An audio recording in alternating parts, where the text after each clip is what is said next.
itu adalah teman di bisnis ini. Seiring dengan waktu, beliau mengerti dan mencoba untuk berteman dengan yang namanya objection. Beliau akan membagikan trik-trik bagaimana beliau menangani sebuah objection. Bagaimana beliau berteman dengan objection ini. Wah, pasti teman-teman sudah nggak sabar lagi kan ingin mendengarkan sharing beliau. Sudah, tidak usah panjang lebar lagi. Kita panggilkan saja Citra Anggara.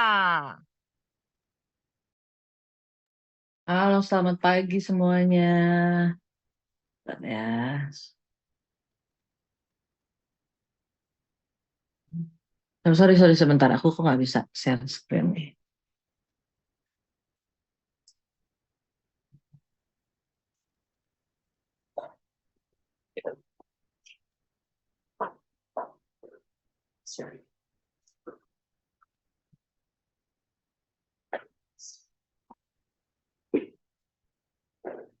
Oke, selamat pagi semuanya. Apa kabar pagi ini?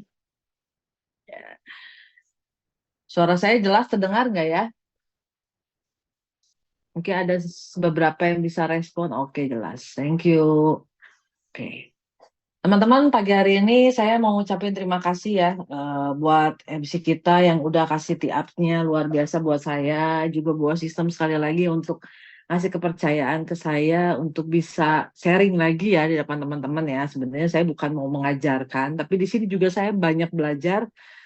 Mungkin saya orang yang paling banyak belajar selama saya jadi speaker atau saya sharing ya, karena saya mencari informasi, saya menggali lagi info-info gitu ya, pengetahuan saya baca lagi recording, dengar lagi recording, baca buku, googling gitu ya, banyak yang saya lakukan ketika saya mencoba untuk jadi uh, sharer atau apa untuk sharing jadi speaker karena pengen memberikan yang terbaik buat diri saya sendiri juga buat teman-teman semua yang hadir di sini kurang lebih ada 360 orang yang hadir ya hari ini ya, pagi hari ini ya. Nah, teman-teman, sebelum saya mau mulai,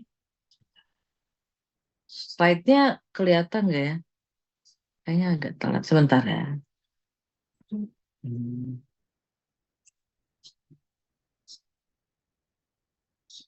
Oke, sebelum mulai, saya mau ada satu video yang mau saya tonton ya pagi hari ini ya, sebelum kita cerita ya sebentar. Tentang rasa syukur. Mudah rasanya mengucap syukur ketika kita sedang bahagia atau merasa tenang. Namun ketika kita sedang merasa sedih, seakan dunia memusuhi kita, sulit rasanya mengucap rasa syukur. Padahal ketika mental kita terpuruk, satu hal yang bisa membantu kita mengangkat semangat kita kembali dalam hidup adalah rasa syukur itu sendiri. Merasa bersyukur itu tidak selalu mudah karena memang hidup itu jauh dari sempurna. Setiap hari ada saja tantangan hidup, rasa sakit hati, rasa kehilangan. Dan jika kita tidak hati-hati, kita bisa tenggelam dalam ketidakbahagiaan yang berujung depresi. Dan kawan, merasa depresi itu adalah salah satu perasaan yang paling tidak enak. Namun rasa syukur itu adalah obat atas ketidakbahagiaan. Rasa syukur membantu kita menghargai apa yang kita punya dan mengalihkan perhatian kita dari apa yang kita tidak punya. Rasa syukur bisa menjauhkan kita dari depresi dan emosi toksik dan negatif lainnya. Tahukah Anda, sejumlah penelitian menunjukkan orang-orang yang bersyukur secara rutin lebih sehat secara psikis, punya tingkat kewaspadaan lebih, optimistis, dan happy. Mereka juga menjadi murah hati, punya welas asih terhadap diri sendiri dan sesama. Tuh kan, banyak dampak positifnya. Lantas bagaimana kita melatih rasa syukur? Salah satunya dengan membuat jurnal rasa syukur. Dalam buku catatan kecil ini, Anda bisa menulis 3 hal yang Anda syukuri setiap hari. Bisa hal besar atau hal yang terlihat kecil tapi sebetulnya signifikan. Terima kasih hari ini saya mendapat pujian dari atasan saya atas hasil kerja saya yang baik. Dan saya mendapatkan promosi. Yes! Terima kasih hari ini seluruh panca indera saya dan seluruh organ tubuh saya masih berfungsi dengan baik. Oke, kalau mencari 3 hal yang Anda syukuri dalam satu hari itu mungkin sulit, Anda bisa mulai dengan 1 hal saja yang Anda syukuri. Tapi harus rutin setiap hari. Karena rasa syukur itu seperti otot. semakin dilatih, semakin kuat. Pengalaman pribadi. Ketika malam tiba sebelum menutup hari, saya dan orang tercinta biasanya saling bertanya, "Hei, apa satu hal yang hari ini kamu syukuri?" Ini menjadi momen untuk berbagi bahagia. Dengan saling bertanya, kita saling menguatkan kebahagiaan dan ketenangan jiwa. So, apa yang Anda syukuri hari ini?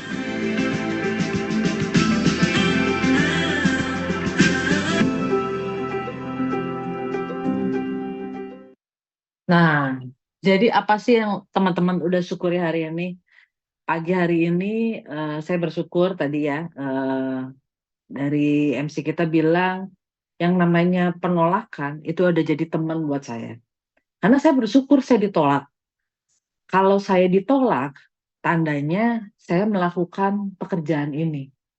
Tapi kalau saya nggak ditolak, berarti saya nggak ngapa-ngapain. Jadi saya bersyukur saya masih bisa ngobrol sama orang ketika ditolak. Saya masih bisa ketemu sama orang. Saya masih bisa sharing sama orang. Masih bisa berbagi ilmu sama orang. Tapi kalau nggak ditolak tuh saya bingung gitu ya. Karena di pekerjaan ini, nanti saya akan cerita, yang namanya penolakan itu adalah teman sejati. Tapi sebenarnya nggak di pekerjaan aja. Dimanapun, Tentang itu yang namanya penolakan itu sering terjadi. Ya, mau kita di kantor, mau kita sama anak ya, kita nyuruh anak kita mandi, terus dia bilang nggak mau emang kita nggak ditolak, itu ditolak. Tapi kenapa nggak baper sih? Tapi kenapa kalau melakukan sesuatu hal atau kalau kita menjual sesuatu jadinya baper? Ya. Mungkin ada beberapa teman di sini yang belum kenal sama saya, baru pertama kali ngelihat saya. Perkenalkan, nama saya Diara Dianti Citra, tapi saya biasa dipanggil Citra. Tadi sudah disampaikan sama MC kita bahwa saya baru aja melepas satu status saya sebagai seorang employee setelah hampir 19 tahun saya bekerja ya. Dan saya saat ini latar belakang saya adalah sebagai seorang ibu dari 2 orang anak, seorang istri dari 1 orang suami. Juga saya memutuskan untuk menjadi seorang entrepreneur. It's not easy ya untuk menghapuskan nama employee berganti menjadi seorang entrepreneur. Itu butuh waktu kurang lebih 3 tahun saya untuk galau gitu ya. Dan saya punya visi di sini gitu ya. Dan punya misi di sini adalah seorang wanita yang ingin membantu orang lain untuk mencintai dirinya dan memiliki transformasi yang baik. Kenapa saya punya visi? Kenapa saya punya misi? Karena kalau kita jalan nggak punya visi sama misi, arahnya nggak jelas. Jadi misi saya pengen membantu orang lain untuk mempunyai kehidupan atau transformasi yang lebih baik. Ya, transformasi itu bukan hanya sekedar tubuhnya yang bagus, bukan hanya sekedar tubuhnya yang sehat, tapi juga transformasi dari kehidupannya seperti saya yang tadinya berkutat 9 to 5, nggak punya waktu untuk keluarga, nggak bisa nemenin orang tuanya gitu ya. Sekarang ini saya udah bisa kapanpun nemuin orang tua saya. Itu salah satu transformasi buat saya. Ya, saya melepaskan itu dan saya menjadi transformasi. Ya.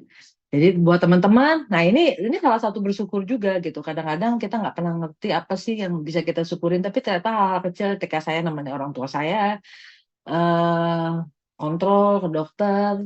Dulu saya nggak bisa, cuma bisa ngasih duit doang. Ya udah deh transfer, ya udah deh transfer gitu ya. Tapi ternyata di balik dari transfer itu ada hal yang membuat dia ternyata jauh lebih bahagia. Dan itu baru terasa sama saya ketika ya saya bilang bahwa senang deh pagi ini ditemenin sama anaknya. Itu rasa syukur yang nggak pernah bisa saya bayar mungkin dengan uang yang selama ini saya transfer buat mereka. Nah, itulah kenapa alasannya. Teman-teman udah tahu kan alasannya. Kalau teman-teman pagi hari ini join di sini, ya gabung di sini, dengerin saya ngomong, dengerin saya cuap-cuap, buat apa sih? Ngapain? Mendingan pagi ini nonton, atau mungkin bisa olahraga, atau teman-teman mungkin ada yang bisa bareng sama anaknya, atau do something hobi yang teman-teman suka daripada dengerin saya ngomong. Tapi pasti ada alasan. Kenapa teman-teman mau join di sini? Jangan bilang alasannya disuruh sama upline-nya, oke? Itu bukan alasan, ya. Tapi temukan alasannya kenapa sih teman-teman mau dinuskin. Bisnis lain banyak loh. Pekerjaan yang lain juga banyak loh. Kalau memang teman-teman misalnya mau dapat uang doang. Tapi kenapa sih teman-teman mau di sini? Ya, ini alasan saya mau ada di sini. Ya, kalau kita lihat kan dari dulu yang namanya saya dulu pegawai ya, kerja ya udah tahu, udah jelas kok ujungnya di mana, sampai mana, dan apa yang akan terjadi pada saat saya sampai ujung. Dan saya maunya yang kurva ungu. Ini adalah why-nya saya. Saya mau tahu yang namanya pertumbuhan eksponensial yang mungkin nggak pernah dapat di apa namanya kendaraan manapun. Kalau misalnya teman-teman misalnya punya bisnis tradisional juga kan beda hasilnya. Nah, jadi profesional, jadi dokter, jadi pengacara mungkin sekalipun gitu kan, atau jadi notaris yang sekarang lagi happening gitu kan, ya tetap ada waktunya juga. Yang namanya notaris juga ada waktunya dia masa pensiunnya kok. Jadi dokter pun ada pensiunnya ketika orang-orang udah beralih ke dokter yang lain, ya kan. Dan jujur saya kemarin ngobrol dengan satu orang dokter ya, dan dia dokter spesialis, tapi dia bilang gaji saya nggak gede di sini, pasien saya udah mulai sedikit sekarang, gitu kan, udah banyak saingannya. Jadi dokter itu nggak kayak jadi dokter yang dulu katanya, beda. Nah jadi apa? Jadi pilihan saya benar dong ketika saya harus memilih kurva yang ungu, dan saya mau yang namanya produk yang terbagus yang dikasih sama Nuskin adalah 6 level 5%. Ini adalah produk terbaik di luar dari yang namanya TR90 ya. TR90 juga terbaik buat saya karena bukan hanya saya tapi orang-orang sekitar saya pun terbantukan. Dan ini adalah compounding passive income.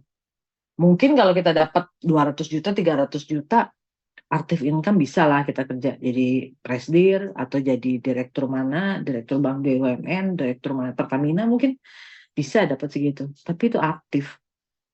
Mungkin teman-teman kerjanya nggak cuma 8 jam, mungkin akan kerja 20 jam, 4 jamnya sisanya tidur. Ya, hidupnya akan dikerangkeng. Tapi pemikiran yang paling penting ya, dalam menjalani bisnis ini apa? Yang paling penting adalah 100% percaya. Teman-teman udah percaya belum 100%? Kalau TR90 itu yang terbaik buat teman-teman nurunin berat badan teman-teman. Untuk teman-teman sehat. Untuk teman-teman bantu ke orang-orang yang ada di sekeliling teman-teman. Untuk pakai TR90. Atau teman-teman cuma ngelihat yang gendut doang yang mau pakai TR90. Atau yang sakit doang. Tapi teman-teman nggak mau sharing ke orang-orang yang memang dia sudah kurus, atau dia memang sehat, tapi dia tidak mau sakit. Teman-teman harus percaya 100% bahwa semua orang itu adalah butuh yang namanya TR90. 100% ke perusahaannya. Teman-teman percaya Nuskin bakal bertahan jangka panjang, sustainable. Akan bersama sama teman-teman, akan jadi partnernya teman-teman. Akan memberikan warisan untuk anaknya teman-teman. Percaya nggak 100%? Atau cuma 99,9%? Itu juga nggak cukup. Terus teman-teman percaya nggak 100% ke upline-nya? Kalau upline itu adalah orang yang paling peduli karena kesuksesannya teman-teman semua. Dibandingin dengan orang lain. Mungkin dibandingin dengan bapak ibu saya sendiri. Mungkin dibandingkan dengan suami saya. Tapi upline adalah orang yang paling peduli sama kesuksesannya teman-teman. Jadi jangan misalnya teman-teman bilang kalau upline bawel, ngomel, rewel ya, ngajak-ngajak meeting, ngajak-ngajak ketemu, ngajak cari prospekan. Itu karena teman-teman nggak percaya sama upline-nya. Tapi kalau teman-teman percaya 100% sama upline-nya, ya teman-teman akan manfaatkanlah upline itu. Okay? Dan yang terakhir adalah percaya 100% sama diri Anda sendiri. Percuma kalau produknya bagus, perusahaannya bagus, upline-nya jago.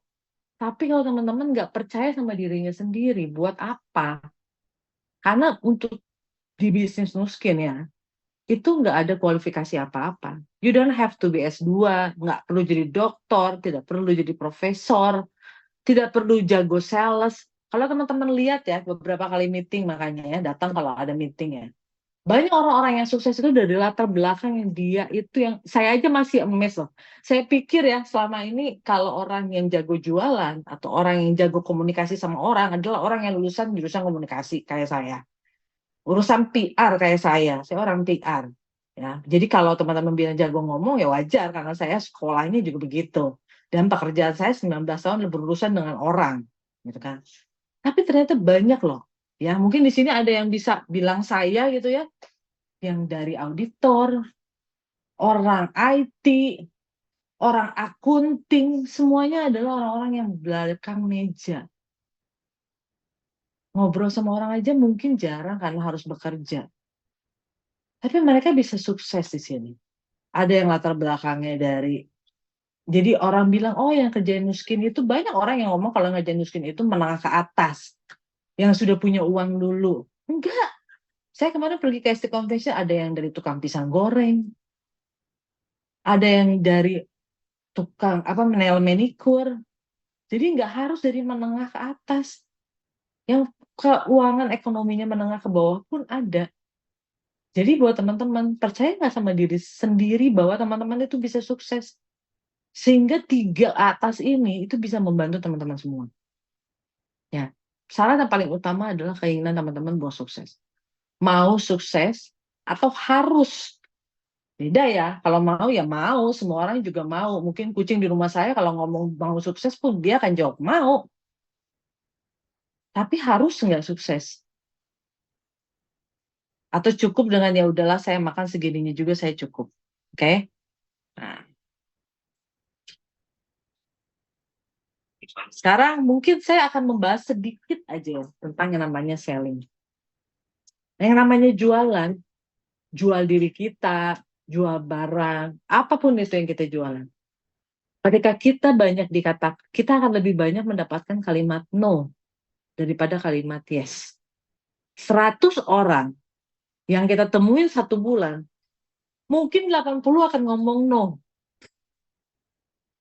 Dari 100 orang mungkin 80 akan ngomong no, 20 akan ngomong yes.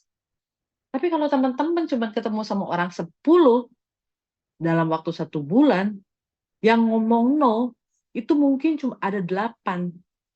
2-nya ngomong yes. Nah, kebayang kalau teman-teman 1 bulan cuma ketemu sama orang 2. 2-nya ngomong no, ya yes-nya nggak akan ada, jelas. Nggak akan ada closing. Jadi, 80% orang kan ngomong no kalau di bisnis ini. Jadi untuk orang ngomong no itu adalah hal yang normal. Di sales itu adalah sesuatu hal yang normal. Tinggal kitanya aja mau berapa banyak orang yang ngomong no sama kita dan berapa banyak ngomong yes. Mungkin awal-awal ya 80%. Lama-kelamaan ketika kita makin jago, pisau kita makin tebal, berkurang nih no-nya 70%. Semakin lama lagi berkurang jadi 60%. Semakin lama lagi berkurang 50%. Atau mungkin nanti akan lebih banyak orang mengatakan yes-nya daripada no-nya. Itu saya kejadian. Awal-awal saya di bisnis ini 7 saya sehari nawarin orang. 7-7-nya lo ngomong no. Saya sampai bingung, saya ngomong upline saya bisnis macam apa ini. 7 orang saya temuin dalam waktu 7 hari. Satu hari nih 7 orang. 7-7-nya ngomong no. Dulu baper saya sampai mau, ya udahlah saya berhenti aja. Ngapain sih banyak orang nolak saya. Tapi ketika saya tahu yang namanya sales itu adalah no, itu adalah hal yang normal. Buat saya hal yang biasa dan itu jadi teman buat saya. Buat saya penolakan itu adalah penerimaan yang tertunda. Mungkin kalau kita ngedeketin mertua kita dibilang no sama mertua kita, ya udah deh kita coba baik lagi ya, datang lagi bawa makanan. Nanti akan yes. Penerimaan kita akan tertunda. Tapi bukan berarti kita nggak diterima. Ada caranya kok untuk diterima. Tapi kenapa kalau kita mau dapetin hati calon mertua setengah mati tuh kita baik-baiknya ya, jual dirinya, memuji orang. Tapi kenapa kalau misalnya di sales kita nggak seperti itu? Ya kita harus perlakuin sama. Prosesnya apa sih supaya hal itu bisa terjadi? Ya pertama adalah kita punya friendship sama trust. Orang itu nggak beli produk kok. Orang itu beli kita. Orang yang jual TR90 banyak. Dari e-commerce yang namanya jual TR90 banyak. Tapi kenapa sih harus belinya sama kita? Kalau kita nggak punya friendship sama trust sama orang itu bisa beli di tempat lain. Jujur cerita. Saya kemarin lagi ngobrol sama salah satu teman saya yang udah cukup lama sebenarnya nggak pernah ketemu. Dan dia bilang, oh ya saya tawarin juga nih sama teman saya. Saya nggak bilang, oh kamu harus beli itu sama saya. Enggak. Saya cuma bilang, kamu beli di mana aja, ya terserah kamu. It's your money, saya bilang. Tapi siapa orang yang kamu trust untuk bisa bareng-bareng sama kamu selama 90 hari menuju kesuksesan kamu, menuju body goal kamu. Terus dia bilang, ya lu lah mbak, gue kan lebih lama kenal sama lu. Jadi trust itu penting. Needs, yang kedua adalah needs. Ya, kita tahu kebutuhan orang itu ya. Lalu setelah kita tahu kebutuhan orang itu langsung kita bisa presentasi. Tapi kalau misalnya trust nggak punya, friendship nggak punya, needs nggak punya, presentasi baru ngomong bapak dan ibu saya, oke ya terima kasih, saya nggak butuh. Mungkin didengerin pun enggak, dilihat pun mungkin tidak presentasinya. Oke, ketika ada presentasi, ada nggak yang namanya objection handling? Ada dong. Di mana-mana ya, kita malah punya loh. Kalau misalnya perusahaan yang punya sales ya, yang di bagian sales, mereka tuh punya yang namanya FQA, frequently question and answer. Bagaimana caranya orang menghandling namanya objection. Karena yang namanya pertanyaan-pertanyaan mengenai objection ini pasti akan ada. Mereka udah punya Q&A-nya. Dan saya nanti akan kasih tahu Q&A apa aja sih sebenarnya di bisnis ini yang selalu akan muncul, dan cuma itu aja kok yang muncul. Dan teman-teman harus sudah punya jawabannya. Nah, ketika kita udah bisa yang namanya objection handling, kita bisa yang namanya closing. Prosesnya cuma itu. Bagaimana kalau kita mau menghadapi penolakan dan overcome itu? Satu, antisipasi penolakan. Kita udah tahu pertanyaan apa yang akan dilontarkan sama orang. Respon apa? Dan respon kita apa? Kita jangan kasih, dan nomor dua ya, kita tidak memberikan jawaban. Kita hanya merespon. Responnya seperti apa? Nanti ada. Ya, makanya jangan kemana-mana. Yang nomor tiga adalah latihan, latihan, dan latihan. Karena latihan itu akan bikin kita semakin sempurna. Teman-teman ada yang pernah dengar yang namanya AIDA? Mungkin kalau orang-orang marketing, orang-orang sales itu pernah dengar yang namanya AIDA. AIDA itu salah satu model yang digunakan. Ya, bagaimana kita bisa menjual sesuatu. Yang pertama adalah attention. Kita harus bikin orang atau prospek kita aware sama brand sama produk kita. Caranya dengan apa? Ya, kalau misalnya offline bisa dengan badan kita, bisa dengan penampilan kita, makin kurus, makin cantik, ya. Saya kalau ketemu sama orang ya, walaupun saya merasa saya nggak makin kurus kok, saya biasa-biasa. Tapi setiap ketemu orang, kamu makin kurus deh, Cid. Kamu makin kurus deh. Muka lu kok makin bersih sih? Lu nggak make up ya? Karena saya selalu berusaha untuk bikin orang bahwa saya pengen muka saya cantik tanpa make up. Ketika orang nanya pakai apa, ya saya pakai Nu Skin. Jadi saya harus bikin orang lain itu bertanya, attention. Kalau dalam online apa? Ya sosial media lah kita manfaatin supaya menarik attentionnya orang. Lalu interest, munculkan rasa penasaran dari prospek mengenai produk kita. Ya, itu bikin orang interest. Ketika orang interest, belum tentu orang mau. Dia baru desire doang. Mulai nih hasrat prospek itu muncul kan. Gimana caranya? Wah, muncul. Dia akhirnya bertanya, lu pakai apa sih? Barulah kita keluarin testimoni. Ya, ini dulu saya loh 3 tahun yang lalu selesai 90 hari ini. Udah 3 tahun sekarang saya masih kayak gini loh. Makin muda atau enggak? Ya kan? Sampai aduh, orang tuh ya, kalau saya mau jujur ya, di bisnis ini ketika ada orang yang bilang sama kita, "Ah, usia lu sekian. Saya kira usia kamu 10 tahun lebih muda." Nah, itu tandanya berhasil. Saya kemarin lihat kalau teman-teman ikut di BSE ya, sharingnya Eli ya, begitu dia liatin fotonya, itu bener loh. Saya mungkin kalau orang yang nggak kenal sama Eli gitu ya, saya akan lihat dia makin muda dia sama suaminya. Nah, itulah desire yang orang akan munculin. Jadi kalau misalnya nggak dari kitanya, karena modalnya kita itu cuma kita, diri kita. Kita harus bikin diri kita ya sekeren mungkin. Lalu actionnya itu apa? Ketemu, timbang orang, ya kan? Jelasin, presentasi, nggak usah ribet ya pada saat presentasinya gitu kan. Udah. Tapi 4 hal ini itu salah satu cara untuk ngelakuin kuncinya. Nah, ini namanya Q&A yang namanya objection. Saya baru masuk nih ke topiknya mengenai handling objection atau sales objection. Apa sih orang yang pertama kali muncul ketika kita ngomongin tentang TR90? Wah, mahal. Saya nggak pernah ada orang yang ngomong TR90 murah kecuali saya. Ya, mungkin kalau ada sponsor saya di sini atau ada upline saya di sini yang ngomong murah itu saya. Karena saya coba berbagai macam diet dengan harga yang sangat-sangat mahal. Nggak kurus-kurus. Kurus tapi naik lagi, kurus tapi naik lagi. Begitu saya dengar ini, wah lumayan nih gitu kan. Oke nih gitu. Tapi kadang teman-teman harus nyari orang yang udah diet bermacam-macam gitu kan. Tapi banyak, 90% mungkin akan ngomong harganya mahal. Yang kedua, nggak percaya produk. Nggak percaya produk apa sih? Rebounds. Ya kan? Paling rebounds. Gitu kan. Atau misalnya takut sakit ginjal, suplemennya kebanyakan. Percayalah kalau teman-teman udah pernah diet sama yang tempat lain, obat ya lebih banyak lagi. Saya udah ngerasain. Sampai ribet, saya sampai punya yang namanya alarm untuk jadwal saya minum obat. Bukan obat dokter ya, bukan obat untuk kesehatan ya, obat diet saya sampai punya jadwalnya loh di alarm, kan takut lupa saking banyaknya. Ya.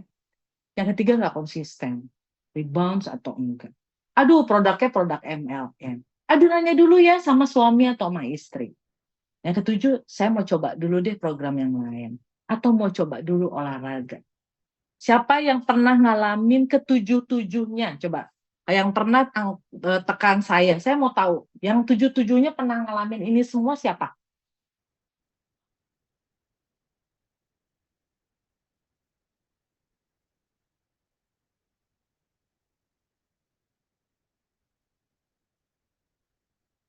Nah, selamat. Berarti teman-teman sudah menjalankan bisnis ini. Karena saya juga tujuh-tujuhnya dapat. Udah sering sekali saya ngalamin ini tujuh-tujuhnya. Tapi saya punya jawaban kok untuk tujuh-tujuhnya. Sebentar. Nah, apa sih jawabannya? Ya, mungkin orang ngomong nggak kurang percaya sama produk TR90. Takut kena ginjal. Teman saya pakai nggak berhasil. Saya udah pakai tapi nggak berhasil. Saya cuma jawab, pakainya sama siapa? Ditimbang nggak setiap 15 hari sekali? Diajarin nggak cara makan yang benar tapi enak? Nggak semua orang ngerti loh. Ya kan jawabannya cuma gitu. Terus udah gitu selalu ya yang namanya sales itu jawab harus believe. Lu percaya sama gua, lu ikut sama tim gua, lu ikut sama gua. Gue udah banyak bikin banyak orang kurus. Tunjukin testimonial orang-orang yang teman-teman udah jalan. Nih lihat nih. Ya kalau misalnya teman-teman masih sedikit testimoninya, mintalah sama upline-nya, taruh di albumnya, ya, di album handphonenya semua testimonial TR90. Jadi begitu banyak, oh gila banyak banget ya. Padahal saya juga itu nggak punya saya semua. Kurang lebih ada sekitar 400 atau 500 foto di album saya itu. Padahal bukan punya saya. Tapi setiap ada testimoni saya masuk ke situ. Karena orang kan lihat mana yang berhasil. Oke, apalagi yang namanya ST itu banyak banget yang memenangkan TR90 Challenge. Itu harus kita pakai testimoninya. Nah, yang terakhir, testimoni kita sendiri. Nanti orang akan nanya, emang lu pakai? Pakai, tapi dulu rebounds dong. Kalau gemuk lagi. Nah, makanya ya, kalau saya selalu tanya sama upline saya di sini ada Cimeta, dia selalu bilang, saya selalu nanya sama dia, lu ya kalau udah bagian makan siang makannya cuma minum doang, karena dia benar-benar menjaga badan dia, bukan dia ngirit gak punya duit untuk gak makan, enggak, tapi dia benar-benar jaga badan dia. Ini modal bisnis saya, ini testimonial diri saya dan nomor satu. Jadi teman-teman udah melakukan itu belum gitu? Atau misalnya kalau ketemu sama yang lagi program gitu ya, ngajak makannya makan soto gitu, kan enggak dong. Oke, kita harus percaya, kasih tahu. TR90 aman nggak sih? Ya kan? Nomor satu, pasti dari teman-teman semua di sini yang namanya TR90 udah dipakai sama ibu bapaknya. Sudah dipakai mungkin sama saya kayak sama anak saya di bawah usia 15 tahun. Kalau tidak aman, saya tidak akan memberikan sama orang-orang yang saya cintai. Saya tidak akan kasih sama badan saya. Makanya kenapa harganya mahal? Karena aman. Kalau harganya cuma 50.000, bisa turun sampai 20 kilo, saya mikir mau beli. Ya kan? Kasih tentang saintis Nuskin. Ya. Nuskin udah kasih publikasi seperti apa, reward-rewardnya. Kasih penjelasan singkat tentang TR90 seperti apa. Tapi yang nomor satu adalah aman atau enggak. Teman-teman cuma mau jawab nomor satu. Karena kalau teman-teman believe dengan produk, ya teman-teman akan jawab, aman. Lu percaya sama gua. Kalau nggak aman, gua nggak akan pakai. Gue nggak jualan di sini, tapi gue mau bantu lu. Udah, jawabannya cuma gitu kok. Kalau teman-teman mutar-mutar, malah orang makin bingung. Mungkin produknya mahal, atau Tia90 mahal. Mahal mula relatif. Benar? Teman-teman gali lagi. Kalau dia punya sakit, dia punya diabetes, dia punya jantung, dia punya stroke, dia punya penyakit lain, cancer kayak atau apa. Buka lagi value-nya. Berapa yang harus teman-teman bayar ketika teman-teman harus sakit? Tanya lagi, waktu kamu harus kontrol ke rumah sakit. Check up ke rumah sakit. Berapa? Ini waktu itu adalah yang trigger salah satu teman saya. Dia bilang mahal. Terus dia cerita waktu itu. Gila ya, gue kemarin itu sempat sesak dada. Gue kontrol, bla bla bla bla, cuma check up nih, check up jantung. Ternyata nggak apa-apa, check up ini, check up ini. Gila, gue check up doang satu hari itu bayar 10 juta. Saya cuma bilang ini, Tia, nanti murah. Lu cuma check up doang 10 juta. Gimana kalau misalnya dari check up lu ada satu penyakit yang harus lu benerin lebih mahal lagi dari 10 juta. Jadi kalau gue kasih 16.500.000 mahal atau murah? Ya murah sih, Cid. Atau saya pernah ngomong, ada orang ngomong, Tia90 mahal. Saya nggak punya uang. Saya jelasin bisnisnya. Nih, lu lihat nih, kalau Tia90 mahal, berapa yang bisa lu dapat ketika lu selesai program ini? Saya jelasin duitnya, bapak si bulat-bulat lah boba-boba itu saya keluarin. Tahu nggak? Ketika saya selesai jelasin, saya cuma nanya sama dia. Jadi kalau misal lu bisa dapat duit sekian, Tia90 mahal atau murah? Ya murah lah. Nah, jadi kita harus lihat dulu mahalnya kenapa dia ngomong mahal, jangan bilang mahal terus kita telan. Makanya responnya kita tuh harus jelas. Mahal, kenapa kamu bilang mahal? Atau dia pernah ikut program lain yang murah, tapi ternyata lebih dari 3 bulan, tapi karena dia bayarannya murah. Orang ada yang bilang Tia90 mahal karena awal di depannya doang. Coba dia ikut program. Saya pernah cerita, karena saya ikut dulu di dokter, itu cuma 3 juta per bulan. Berapa lama? Saya tanya. 1 tahun. Lu kaliin aja tuh 1 tahun dikali 3 juta berapa? Iya, mahal juga ya. Karena kadang-kadang itulah edukasi yang harus kita kasih sama mereka. Realitinya, kadang-kadang orang tuh cuma lihat di depan doang angkanya. Oke, jadi sebenarnya nggak apa kalau ngomong mahal, cuma jawabannya kayak gitu. Teman-teman harus tanya, respon, bukan kasih jawabannya. Tapi Tia90 mahal, murah lagi Tia90 gini-gini enggak. Tapi respon kenapa mahal? Emang kamu pernah ikut program apa aja? Kok sampai bilang Tia90 mahal? Oke? Nah, ini yang saya bilang. Price is what you pay, value is what you get. Iya, ada harga, ada barang. Saya selalu bilang mahal, iya ada harga, ada barang. Avanza, kalau dijual harga 1 miliar, gue bilang mahal. Kualitas kayak begini, dijual 1 miliar, ya mahal lah. Tapi Alphard dijual 1 miliar dengan prestis segala macam, mahal atau murah? Murah. Sekarang orang kalau pakai Alphard, ya sampai anak saya sendiri bilang kalau ada temen yang pakai Alphard datang ke sekolah, nih teman saya pakai Alphard loh nih, orang kaya ya media. Padahal Alphardnya tahun berapa gitulah, tahun 2000 kayak atau tahun 99 atau tahun 98. Tapi dia bilang orang itu pakai Alphard adalah orang kaya. Tapi dia pakai Avanza yang terbaru sekalipun lebih mahal daripada Alphard yang lama. Dia tetap bilang, Alphard doang. Apa value-nya? Itu yang teman-teman harus jual ketika Tia90. Orang yang pakai Tia90, ya susah lu, Tia90, lu mau pakai Tia90. Itu program Sultan. Banyak artis sama selebgram yang pakai. Jadi kalau ditanya sama orang nih, situ pakai program apa? Itu loh yang dipakai artis sama selebgram sekarang. Apaan? Orang tuh ada yang wah gila, FOMO, ya kan? Gila dipakai sama artis-artis. Saya lihat nih, gue suka capture tuh kadang-kadang. Ada yang punya siapa, entah dia pakai sama siapa, I don't care lah ya. Orang itu. Sampai saya pernah dengar ya salah satu anak presiden pakai juga. Saya cerita, ya anak presiden dia pakai ini. Ada orang yang FOMO pengen, wah gila gue mau deh, gue juga mau kayak mereka dianggap selebgram pakai ini. Jadi kita harus tapi tahu dari mana ya, kita harus ngomong ya, harus tanya. Nah, ada yang ngomong saya malas, suka lupa minum suplemen. Kalau saya punya cerita, gila lu kalau ikut program gue yang dulu, lu nggak kurang malas apa tuh minum obat banyak banget. Saya nggak suka susu. Kita buka lagi Kita buka lagi nih. Lu mau kurus nggak? Mau. Lu mau body lu kotak-kotak nggak? Ya mau. Ya udah 90 hari doang, gue nggak minta seumur hidup kok lu lakuin kayak gini. Ya, atau nggak konsisten.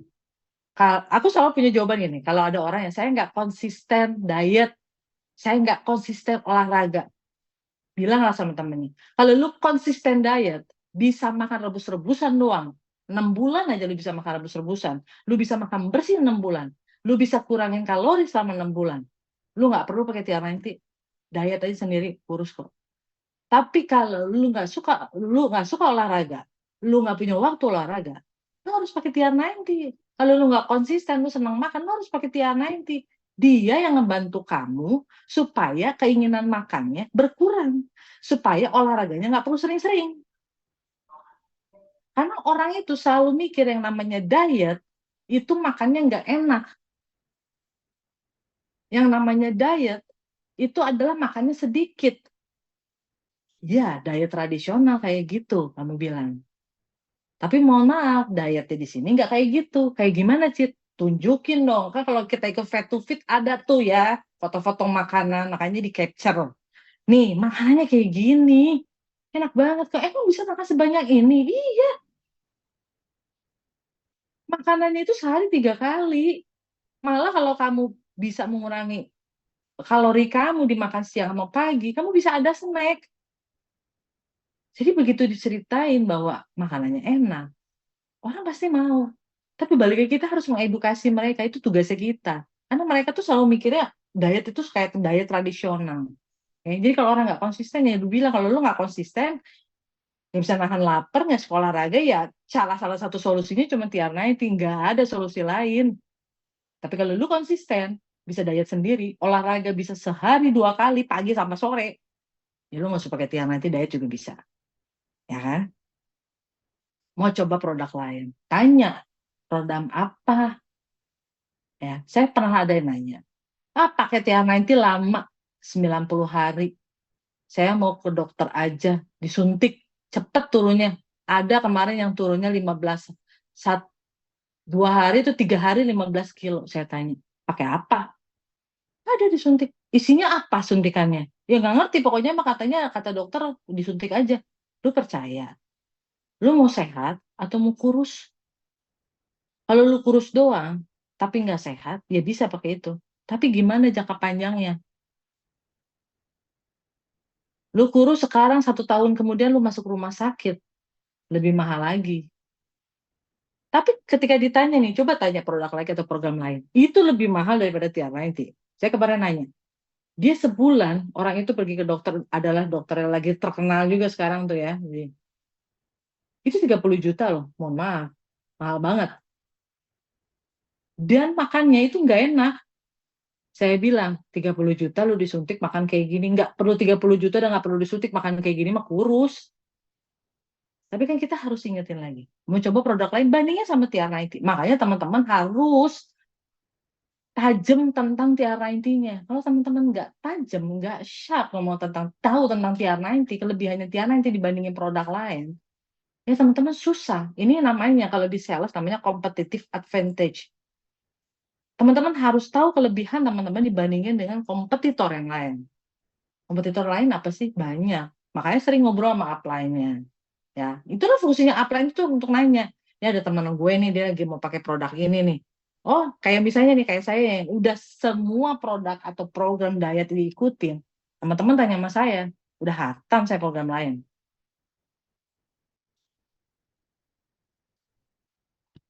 Saya harus nanya dulu sama istri. Biasanya kayak gitu ya. Saya harus nanya dulu sama suami. Saya selalu bilang, kalau kita cantik, kalau kita sehat, yang paling bahagia itu siapa? Istri saya, atau suami saya, atau anak-anak saya. Ingatkan bahwa transformasi kesehatan kita adalah untuk keluarga kita. Kalau lu sakit, yang repot siapa ngurusin? Istri lu juga. Yang repot, yang kena imbasnya siapa? Anak-anak lu. Jadi sehat itu buat yang utama, yang harus bikin kita sehat itu adalah siapa kita dulu. Kalau kita sehat, kalau kita cantik, Kalau kita makin ganteng, yang paling sayang sama kita sekarang siapa? Ya kita lah, ya suami kita, ya istri kita, ya pasangan kita. Jadi decision adalah di diri kita sendiri. Tapi akibatnya yang akan kena adalah pasangan kita. Bukan pasangan kita yang berdecision. Karena nanti akibatnya akan ke kita. Kembali, decision adalah di diri kita sendiri yang akan membuat akibat untuk pasangan kita. Decision kita nggak mau pakai, ya akibatnya pasangan kalian lah yang akan kena. Jadi kalau kita nemuin kayak gitu, ya balikin lagi aja. Ya. Atau misalnya di bisnisnya nih, susah nih jalani MLM. Aduh, nggak suka bisnis MLM. Saya selalu bilang, ya saya juga nggak suka bisnis MLM. Nggak ada orang yang dari lahir sampai kuliah nih ya, saya sampai kuliah cita-cita mau jalani bisnis MLM. Dengar juga nggak. Bermimpi pun tidak jalani bisnis MLM atau mau jalani MLM. Tapi kalau misalnya dari MLM ini, saya bisa dapetin apa yang saya mau. Saya bisa beli apa yang saya mau. Kenapa enggak? Ya kan? Jadi teman-teman harus lihat dulu. Oke, saya percepat aja. Nah, teman-teman tahu nggak ini profesi apa?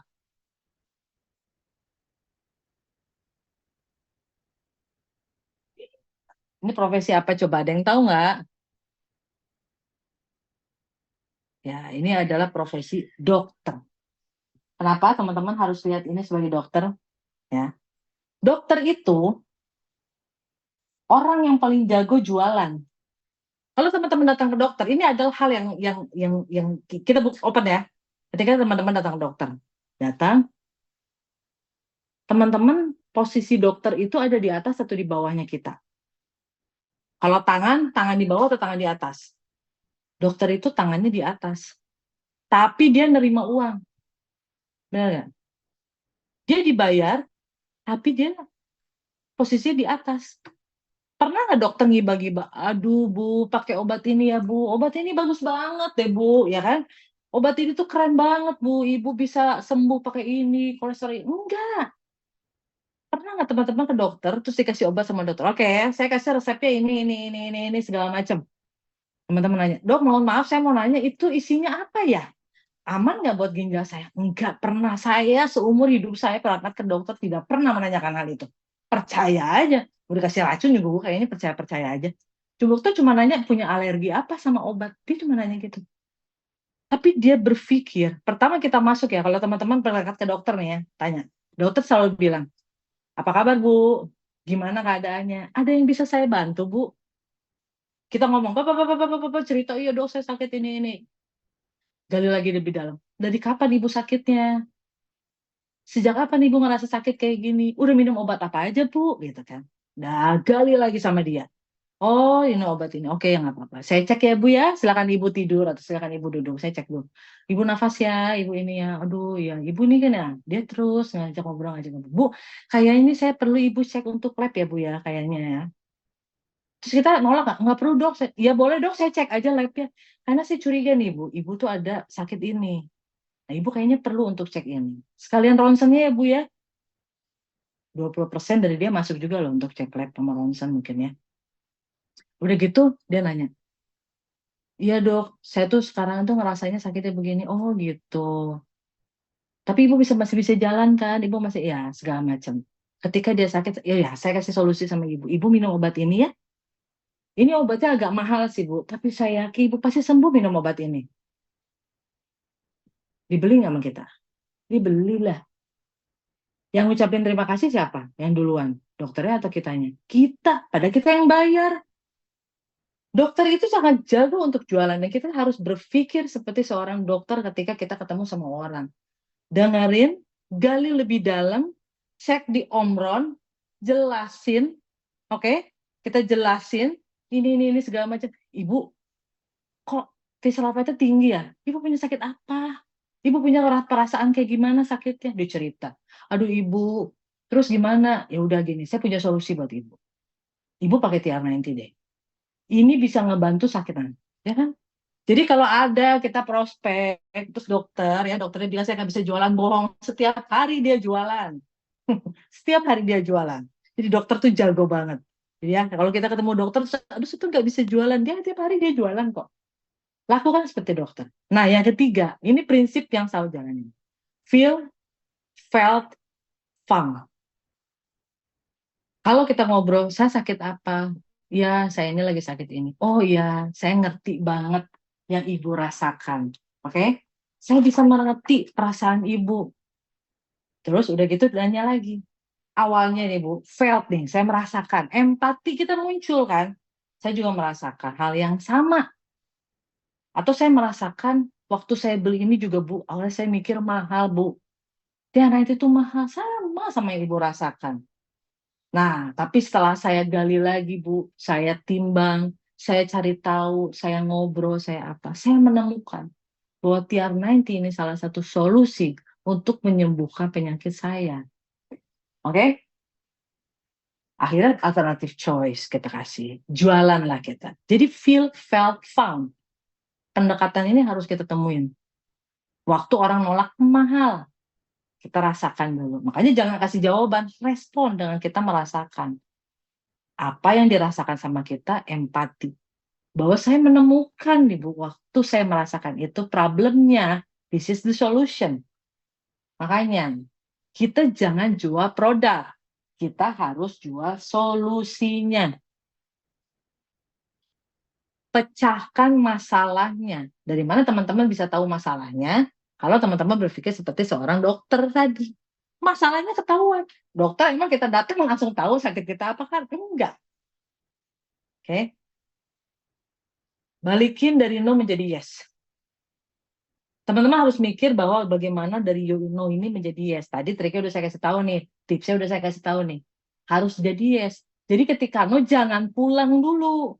Tapi kalau yang tadi triknya udah dikasih tahu dia tetap no, nggak apa-apa. Ajak ngobrol lagi, follow up lagi ya. Caring lagi, sharing lagi, perhatian lagi. Nah, main jualan atau handling objection itu kayak kita main smash, main badminton atau main tenis ya. Ya, ini saya ada satu video, mungkin kalau orang-orang yang tenis dia tahu ya tentang video ini. Kita nonton bareng-bareng ya.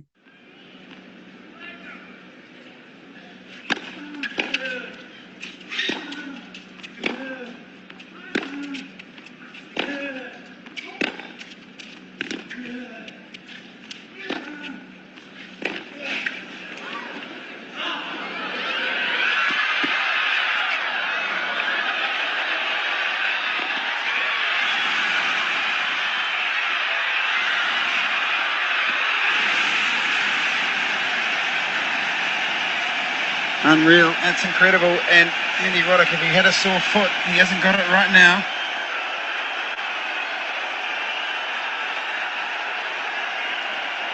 Well, that's incredible. Champions find a way, and Roddick, that's one of the greatest points in the history of the U.S. Open. Lihat dari video tadi, dia tetap smash, dia tetap kejar. Kalau saya jadi dia juga tadi udah bingung mikir gimana ini caranya orang ini bisa melakukan hal itu gitu kan. Jadi sama ketika kita ditolak sama orang, kita udah tahu jawabannya. Makanya teman-teman, 7 tadi itu adalah yang selalu berulang-ulang terjadi di kehidupan kita. Dan kita udah tahu kok jawabannya. Semakin teman-teman sering menemui 7 ini di lapangan, teman-teman akan semakin paham bagaimana untuk menjawabnya. Oke, jadi dia kayak main tenis. Lempar, balik lagi umpan, lempar, balik lagi umpan, lempar, balik lagi umpan, sampai kita menang. Jadi jangan pernah nyerah untuk memfollow up orang, untuk mengedukasi orang. Nomor 1 ya, ketika kita yang namanya sharing sama orang, kita ini berbagi kebaikan sama mereka, supaya mereka sehat. Jadi mikirnya jangan jualan, jangan ingin mendapatkan sesuatu dari mereka. Tapi saya niatnya ingin memberikan sesuatu sama mereka, supaya mereka bisa memberikan sesuatu sama saya. Itu yang dokter lakukan kan. Dia memberikan itu sama orang. Supaya orang itu mau memberikan yang termahal sekalipun sama dia. Dan jadi sales kita harus posisi itu di atas, jangan di bawah. Tangan tuh selalu di atas, jangan di bawah. Kalau di bawah berarti kan kita minta. Apalagi ya, jangan pernah ngomong teman-teman, aduh dong, saya harus closing bulan ini, tolong saya belum closing, belum 2.000, belum 3.000 bulan ini. Jangan pernah lakuin itu. Kita harus lakuinnya secara profesional. Ya. Komunikasi antar manusia adalah salah satu kunci untuk diri kita, karir kita, maupun bisnis kita itu menjadi sukses. Di bisnis ini nomor satu adalah komunikasi. Kalau kita nggak pernah ngobrol sama orang, kalau kita tidak pernah menyapa orang, kalau kita tidak pernah sharing sama orang, kesuksesan itu tidak pernah ada. Tapi ini bukan hanya di sales, teman-teman. Makanya di sini ada kalimat karir. Di pekerjaan pun sama. Kalau kita tidak pernah menjual diri kita sama orang lain, atau sama bos kita, sama pimpinan kita nggak akan pernah naik karena dia tidak akan pernah tahu kita. Oke, teman-teman. Sekian sharing dari saya pagi hari ini. Mudah-mudahan bisa memberikan insight nih, kita sharing bareng-bareng. Satukan hati bersama kita sukses. Setelah sukses kita tetap bersama. Saya kembalikan ke MC saya. Silakan, terima kasih. Wah, terima kasih Mbak Citra. Trik-triknya sangat jitu teman-teman ya. Kita nggak boleh lupa, kita terus jangan pernah untuk takut untuk selalu berlatih ketika kita gagal, kita jatuh, kita bangun lagi, dan kita selalu mengasah pisau kita agar semakin tajam. Jangan lupa belajar antisipasi terhadap penolakan, bagaimana cara kita merespon, dan terus berlatih. Sebelum mengakhiri Zoom kita pagi ini, ada pengumuman untuk esok hari. Kita tetap ada waktu dan jam yang sama. Wake up call besok topiknya monitoring progress. Jangan lupa teman-teman, kita ketemu lagi.